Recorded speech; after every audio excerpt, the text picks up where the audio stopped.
So I'm going to put on my headphones here. Ooh. Ah. Okay. Michael, are we good? We're good. That's Michael. He's awesome. Put on my glasses because it's very hard for me to read without my glasses, and I will read you this part. And remember, this horrible story broke The Atlantic, this libelous allegation that President Trump called troops suckers and losers. He would never, ever, ever, ever do that. It was a libelous, vicious lie, and I'm having to tell him about this as he's walking off the rally stage. Let's see. Here we go.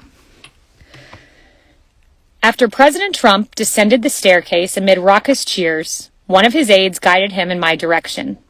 I paused for a moment, trying to find the words to deliver the news.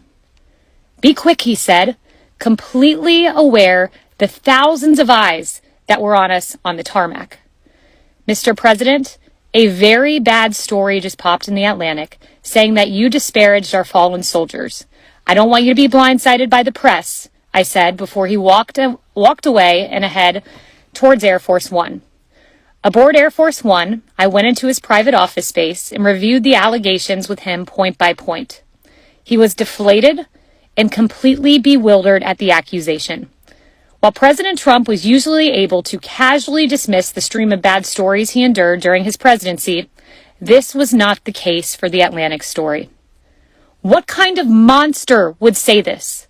I know monsters, and even they would not say it, I recall the commander-in-chief asking repeatedly over the days that followed.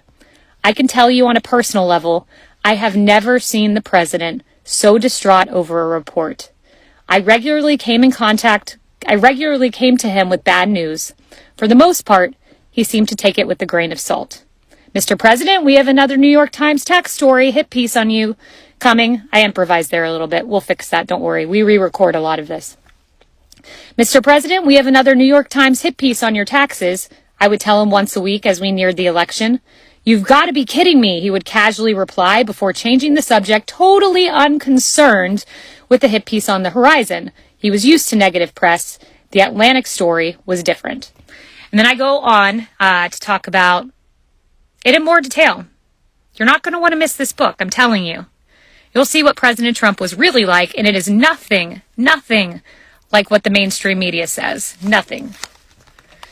So that was a little portion. Thank you. Someone said I like it and we miss you. Beautiful. Yeah, I go on to say how we completely debunk that story. One of my favorite chapters of the book, it's called Vindication, and it is about all of the news stories that have been categorically debunked since President Trump. So I'm going to put on my